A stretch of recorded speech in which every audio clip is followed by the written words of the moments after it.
अरे वोट सपा में जाएगी लेकिन मामला तो उन्हीं का है ना। यार मैं बहुत कड़वा बोलूँगा, सच बता रहा हूँ। 15-15 लाख रुपए अकाउंट में आ जाएगा। 1000 लोग इकट्ठा कर सकता हूँ। इंडिया में तो बहुत से फालतू लोग बैठे हुए जो हेलो किया तो खड़े हुए। मेरा सवाल ये है कि आप नमस्कार, आप देख रहे हैं प्रत्यक्षदर्शी समाचार। इस वक्त मैं मौजूद हूँ लखनऊ के बुद्धेश्वर मंदिर में। यहाँ पे लोग श्रद्धालु दर्शन करने आते हैं। यहाँ की मान्यता है जो भी आप मानते हैं बाबा से, महादेव से, वो पूरी करते हैं। आइए इसी सिलसिले में हम लोग कुछ लोगों से चलते हैं, मंदिर के बारे में और कुछ और सवालों के लेके बात करते हैं। इसी सिलसिले में मैं मिल चुका हूँ कुछ लोगों से। सर, आपका नाम क्या है? रंजीत दीक्षित। रंजीत दीक्षित जी, क्या आप कहाँ के रहने वाले हैं? मैं तो यही बुद्धेश्वर का रहने बुद्धेश्वर। तो आप यहाँ पे आया करते हैं? जी जी, आते रहते हैं। क्या मान्यता है मंदिर के बारे में, कुछ बता सकते हैं आप? हाँ, बुद्धेश्वर मंदिर की मान्यता ये है कि जब सीता माता को लेके जा रहे थे लक्ष्मण जी छोड़ने, जब परियर गए हैं छोड़ने के लिए, जब राम जी युद्ध करके आए हैं और रावण को उन्होंने ख़त्म किया है, उसके बाद जब वो कहने पे माता जी को छोड़ा है, उन्होंने परित्याग किया है परियर में। तो जब लक्ष्मण जी लेके जा रहे थे माता सीता को, तो वहाँ पे यहाँ पे रुके थे, उन्होंने भोलेनाथ की पूजा की थी। उन्हीं के द्वारा बनाया हुआ शिवलिंग है। ये लक्ष्मण जी के द्वारा बनाया हुआ शिवलिंग है, सर बता रहे हैं। जी, उन्होंने ही इसकी पूजा करके स्थापना की थी यहाँ पे। तब ये बहुत पौराणिक मंदिर है, बहुत पूजा होती है यहाँ पे। अब तो ये सब बहुत भव्य हो गया है, पहले इतना भव्य नहीं था, लेकिन अब तो बहुत डेकोरेशन हुआ है सर इसका। क्या मान्यता है यहाँ के सर, क्या मानते हैं, मन्नत पूरी होती है? हाँ, मन्नत पूरी होती है सर, बहुत सारे लोगों की मन्नत पूरी होती है, बहुत दूर दूर से आते हैं। सावन में बहुत बड़ा मेला लगता है यहाँ पे, और कई सालों से लगता हुआ आ रहा है, से काफ़ी दिनों से मेला यहाँ पे लगता है, और काफ़ी पुराना मंदिर है। क्या लोग दूर दूर से बाहर से यहाँ पे आते हैं दर्शन करने? हाँ, बिल्कुल आते हैं सर, बहुत दूर दूर से लोग आते हैं दर्शन करने के लिए। सबकी मन्नत पूरी होती है? हाँ, पूरी होती है सर, बिल्कुल होती है। आपने भी कुछ माना था? नहीं सर, हम तो आते रहते हैं ऐसे, हमारी तो ऐसे ही सारी मन्नतें पूरी होती हैं भोलेनाथ से, कुछ मांगने की जरूरत नहीं पड़ती है सर। अच्छा, मैं आपसे ये सवाल करना चाहता हूँ, इस बार भोलेनाथ अपना आशीर्वाद किसको देना चाहेंगे चुनाव में, क्या लगता है आपको? देखिए सर, वो तो भोलेनाथ हैं, वो तो उनके लिए तो सारे सभी उनके भक्त हैं और सभी उनके वो हैं। अब इसमें ये है, देखिए कहते तो हैं सर, ज़्यादातर लोग जो कह रहे हैं वो तो भाजपा के लिए ही कह रहे हैं कि भाजपा ही जीतेगी। जहाँ तक समझ में आ रहा है कि भाजपा ही जीतना चाहिए। तो आप कह रहे हैं भोलेनाथ अपना आशीर्वाद भाजपा को देंगे, नरेंद्र मोदी जी को देंगे। मोदी जी के कुछ काम आपको जो अच्छे लगते हों?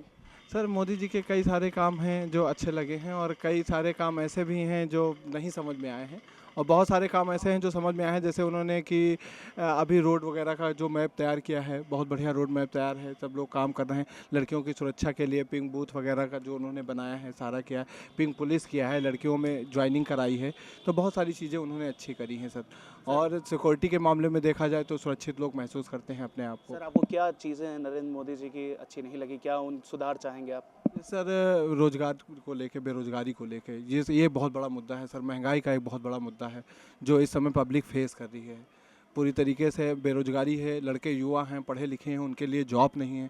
प्राइवेट सेक्टर में जो जॉब है उनका कोई ठिकाना नहीं रहता सर। 5-6 महीने जॉब करने के बाद लड़के बेरोजगार हो जाते हैं, तो ये बहुत बड़ा मुद्दा है सर, जो पढ़े लिखे लड़के हैं उनके लिए। जी, चलिए, धन्यवाद। सर, आप क्या कहना चाहेंगे इस मामले में? यार मैं बहुत कड़वा बोलूँगा, सच बता रहा हूँ। बिल्कुल कड़वा कड़वा बोलिए, माइक पे बिल्कुल सच बोलिए, जो आपको सही लगता है वो बोलिए। कोविड के टाइम पे मेरी कंपनी में बहुत बेस्ट वेल एस्टेब्लिश कंपनी थी, उसमें मैं एरिया मैनेजर था, और काफ़ी अच्छा कुछ चल रहा था। जब कोविड आया तो जिस दिन इन्होंने अनाउंस किया है कि आज से बंद हो रहा है सर, लॉकडाउन, हाँ, तो उसके 3-4 महीने के बाद जब ओपन हुआ तो कंपनी ने हम लोग को 3-4 महीने का सैलरी नहीं दिया। कहीं मेरा खुद का 4.5 लाख रुपए फंसा हुआ था, और मैं ब्रजेश पाठक से मिलने गया, मैं नाम लेके बोल रहा हूँ। तो आप सीधे सीधे डिप्टी सीएम को टारगेट कर रहे हैं? उस टाइम पे डिप्टी सीएम नहीं थे, वो न्याय मंत्री थे उस टाइम पे। तो मैं गया, मैंने उनसे रिक्वेस्ट की कि पैसा दिला दीजिए। हम लोग करीब 9 लोग थे, तो 9 लोगों का मिला के करीब 50-60 लाख रुपया था। हमने कहा था इसका 10% हम पार्टी फंड में डाल देंगे। वो पैसा आज तक नहीं मिला हम लोगों को। तो माइक पकड़ के जैसे आप मेरे से बुलवा लें, it is very easy to speak, ठीक है, लेकिन आपने बोला प्राइवेट सेक्टर से कोई हटाया नहीं जाएगा, आपने बोला बिजली का बिल नहीं जमा होएगा, आपने बोला मकान से कोई खाली नहीं कराएगा, कोई फीस नहीं लेंगे। सारा कर्म हुआ उस टाइम पे, बिजली का बिल भी लिया गया, फीस भी देना पड़ा, मकान से लोग भगाए भी गए। कोविड के टाइम पे भगाए गए, जब कोविड बिल्कुल एक्सट्रीम पे था। तो माइक पकड़ के बोलना बहुत आसान है। उसको अगर कोई भी चीज़ करना है ना, आप कानून बनाइए उसको, और उसको बिल्कुल। सर, ये माइक पकड़ के बोलने वाली बात आप मीडिया के लिए कह रहे हैं या फिर नेता के लिए कह रहे हैं? सब नेता के लिए, आपके लिए नहीं बोल रहा हूँ मैं, आपसे। नहीं, मैं मीडिया का बोला था, सब बोल किसको करना है? भाई जो कायदा बनाता है, जो कानून बनाता है, उसके लिए बोल रहा हूँ हम भी कायदा तो सुप्रीम कोर्ट बनाता है, कानून एंड अमेंडमेंट तो वहीं से होते हैं ना। सुप्रीम कोर्ट बनाता है या राष्ट्रपति बनाता है या कोई भी बनाता है, लेकिन उसको आइडिया तो हम ही लोग देते हैं ना। जो मंत्री परिषद में लोग बैठे हुए हैं, जो न्यायपालिका में बैठे वही तो बताएंगे सर ये करना है, ये करना है। अमेंडमेंट और बिल वहीं से पास होता है। फिर इतनी तो जानकारी सभी, मैं भी अभी स्पीकर वगैरह लगा के बादशाह पार्क पे बोल के 1000 लोग इकट्ठा कर सकता हूँ। इंडिया में तो बहुत से फालतू लोग बैठे हुए जो हेलो किया तो खड़े हुए हैं। मेरा सवाल ये है कि आपको किस चीज़ की नाराज़गी है? आपका पैसा जो फंसा उसकी नाराज़गी, या फिर और कोई? ये भी इन्होंने जैसे बोला कि बेरोजगारी, कि कोई एक सिस्टम नहीं बना है कि आप प्राइवेट सेक्टर में कोई बंदा, अगर मैं भुक्तभोगी हूँ और मैं कहीं जाता हूँ कि मैं ब्लेम करता हूँ या क्लेम कर रहा हूँ कंपनी को कि कंपनी ने इस तरह किया लोगों के साथ में। अभी मैं जिस लास्ट कंपनी में अभी 2 अप्रैल से लेके 22 अप्रैल तक 6 लोगों को हटाया कंपनी ने विदाउट एनी रीज़न। तो वो सुनवाई कहीं नहीं है, किसको बोलूँगा जाके। तो आपने पुलिस प्रशासन को कांटेक्ट करने की आवश्यकता नहीं की? तो आपका मानना nobody is listening, so you mean to say that everyone is just a piece of crook in जो भी बताया ना मैंने, समाजवादी पार्टी के टाइम पे मैंने अपना घर छोड़ा, मुझे मुस्लिम और यादव लोगों ने परेशान किया, न रहेगा मकान, ऐसे ही छोड़ के चला आया मैं। उस पर कब्जा किया लोगों ने, मकान बनवाया, रह रहे हैं वहाँ पे। मैं खुद, पापा आए थे 1947 में, जाता राजशेखर, मंजिल सैनी, नवनीत सिकरा, उनसे ऐसे मिला हूं जैसे मैं आपसे बात कर रहा हूँ। उसके बाद भी उन्होंने बोला कि आप छोड़ दीजिए, आप शरीफ आदमी हैं, लड़ नहीं सकते इनसे। रात को 2 बजे पत्थर फेंक रहे हैं, ये रस्सी वाले बम फेंकते थे घर के अंदर। ठीक है, छोड़ो। प्रशासन ने आपकी पूरी तरीके से कोई मदद नहीं करी। आपने मीडिया की तरफ जाने का क्यों नहीं सोचा? वो सब गया, मेरा फ्रेंड है उसमें, अनिल कुमार शायद जानते हो आप, दैनिक जागरण के उसमें लिखता है वो, उसने कहा इसमें कुछ कर नहीं सकते हम लोग।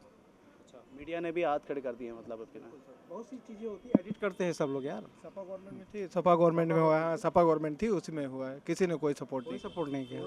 ये अखिलेश यादव जी को आप कह रहे हैं कि उनके राज्य में बहुत उनके ऑफिस में जाके, क्या नाम था उनका, भी नाम बिल्कुल रिकग्नाइज नहीं हो रहा है, उनसे मैंने बोला था कि सर आप देख लीजिए, ये अरविंद सिंह गोप को बोला मैंने कि सर प्लीज़ देख लीजिए, क्योंकि वो हमारे भाई साहब के साथ पढ़ते थे। तो उन्होंने कहा मैं एक बार मदद कर दूंगा आपकी, 2 बार कर दूंगा, लेकिन हर बार तो नहीं कर पाऊंगा।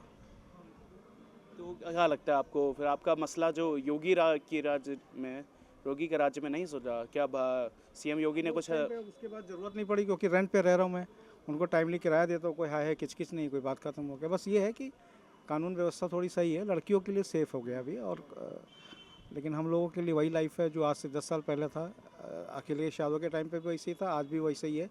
अगर हम लेवल कोर्ट में जाते हैं तो पहले तो फीस मांगेगा 10,000 रुपये। हम लोग अगर बात करेंगे कि तुम्हें मुकदमा जिता दो तो जो पैसा होगा आपको एक साथ दे दूंगा मैं, कोई इस पर तैयार नहीं होता है। कोई एक ऐसा कानून प्राइवेट सेक्टर के लिए बनना चाहिए। गवर्नमेंट में तो आप सस्पेंड कर दिए, साला 5 साल सस्पेंड रहेगा, उसको आधी सैलरी मिलेगी, उसके बाद जब बहाल होगा तो उसको पूरी सैलरी आएगी उसको विद इंटरेस्ट। तो प्राइवेट सेक्टर वाले चूतिए थोड़ी हैं, उनको भी आप करना चाहिए कुछ ऐसा कानून बनाना चाहिए, ऐसा कुछ लॉ होना चाहिए कि एक, अगर जब तक वो क्राइम नहीं करे कोई प्राइवेट सेक्टर में, मिसबिहेव नहीं करे, तब तक उसको हटाया नहीं जाए। उसको मतलब आप जॉब सिक्योरिटी की बात कर आप रहे हैं? डिमोट कर दीजिए ना उनको, पनिश कर सकते हैं बट हटा नहीं सकते। हटाइए नहीं। बताओ ना, 6 लोगों को हटाया अभी कल तक। बहुत बहुत शुक्रिया सर आपने। तो इसी सिलसिले में आ गया हूँ मैं कुछ और लोगों से बात करने। आइए सर, क्या नाम है आपका? ब्रजेश यादव। ब्रजेश यादव जी। सर आपका नाम क्या है? अरविंद कुमार अरविंद कुमार मनोज यादव। तो कोई नहीं, हम लोग के साथ यादव जी की एक पलटन बैठी हुई है। और सर, इस बार जो अब की जैसे आज चुनाव का दूसरा चरण है, तो आपको क्या लगता है कौन सी पार्टी का पल्ला भारी है इस बार? अरे पल्ला तो बीजेपी का ही भाई है भैया। बीजेपी का क्यों पल्ला भारी है? अरे वोट सपा में जाएगी, लेकिन मामला तो उन्हीं का है ना। सर मतलब क्या आप कहना चाह रहे हैं, मैं समझ नहीं पा रहा अरे सब उन्हीं का राज काज चल रहा है पूरा। हूँ। कैसे चल रहा है सर? अरे वो सिस्टम पूरा उन्हीं का है ना, तो वोट कहीं भी जाए जीतती बीजेपी ही है। मतलब आप कहना चाह रहे हैं कि ईवीएम में गड़बड़ है? ईवीएम में नहीं, पूरा सिस्टम ही साला भ्रष्ट। सिस्टम भ्रष्ट है। और कौन सबसे बड़ा भ्रष्ट आदमी कौन है? अब ये नहीं कह सकते, किसी का नाम लेना ठीक नहीं है। आप किसके समर्थक हैं? हम सपा के समर्थक हैं। आप सपा को समर्थन क्यों करते हैं? नहीं, हम यादव हैं, सपा में ही जाएंगे और कहीं जाने के तो बाद। आप तो जातिवाद कर रहे हैं। अब तो जातिवाद कर रहे हैं। अब वो कुछ भी समझो, नहीं, ऐसा तो है नहीं। आपने कि भाजपा में भी यादव, बहुत सारे यादव समाज के बड़े लीडर हैं, भाजपा भी हैं, तो उसमें आप अगर जातिवाद क्यों कर रहे हैं फिर? नहीं, जातिवाद नहीं है ये हमारी आपने कहा यादव हैं, हम इस वजह से जाएंगे, बस वही इधर से ये तो जातिवाद हो गया सर। यहीं पे हम अपना जो है गिनती हमारी नहीं होगी तो यहीं पे होगी, भाजपा में होगी, उसमें सपा में। अभी आपने सपा बोला, भाजपा बोला। सपा में गिनती होगी, वहीं रहेंगे हम। सर आप क्या कहना चाहेंगे इस मामले, जैसे कि आज चुनाव का दूसरा चरण शुरू हो गया है, आपको क्या लगता है किसका पलड़ा भारी है, कौन जीतेगा? मोदी की गारंटी या फिर इंडिया गठबंधन का मैनिफेस्टो या कांग्रेस का मैनिफेस्टो? मोदी का चल रहा है आजकल। सर मोदी को आप पसंद करते हैं कि नहीं? अभी तो मोदी चलेंगे। सर क्या नाम है आपका? सुनील तिवारी। सुनील तिवारी जी हमारे साथ जुड़ चुके हैं। सर आपने कहा मोदी जी झूठ बोलते, क्यों? तमाम पिछले चुनाव में तमाम बातें ऐसी हैं, उनको अभी तक पूरे नहीं किया। सर कौन सी बातें पूरी नहीं? बहुत सारी हैं। बताइए सर, नाम लीजिए। अरे जैसे 15-15 लाख रुपए अकाउंट में आ जाएगा। दूसरे दिन अमित शाह ने कहे तो जुमला है, चुनावी जुमला है। जब से एक देश का प्रधानमंत्री झूठ बोलता है चुनावी जुमला करके, गलत बात है ना। सर आप किसका समर्थन करते समर्थन तो बीजेपी का ही करते हैं, उसी को वोट देंगे। हैं? सर ये आप क्या कह रहे हैं, आप उनको पसंद भी नहीं कर रहे, वोट भी नहीं, पसंद करते हैं और सब ठीक है, लेकिन झूठ बोलना ठीक नहीं है। तो आप मतलब कहना चाह रहे हैं उनके कुछ सत्य बोलो। आप प्रधानमंत्री हैं, प्रधानमंत्री प्रधान के पद पर बैठे हुए हैं, भारत के प्रधानमंत्री हैं। आप जो न कर सके उसको कहिए ही नहीं, वोट मिले या न मिले। सत्ता के सुख के कारण आप झूठ बोल रहे हैं। मोदी जी सत्ता के सुख के कारण झूठ बोल रहे हैं, और क्या?